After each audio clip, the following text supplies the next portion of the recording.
Public AI tools can be amazing for drafting emails, brainstorming, or summarizing reports.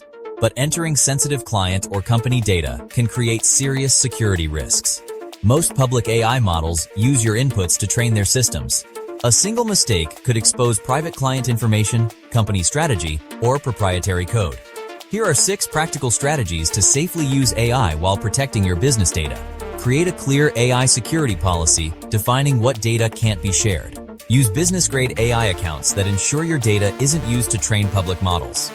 Implement data loss prevention tools to block sensitive information before it's uploaded. Run hands-on training so employees know how to create safe AI prompts.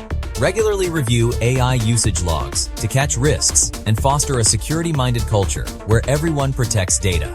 Keep your data safe, minimize risk, and empower your team to use AI wisely. Start your secure AI journey. Contact us today.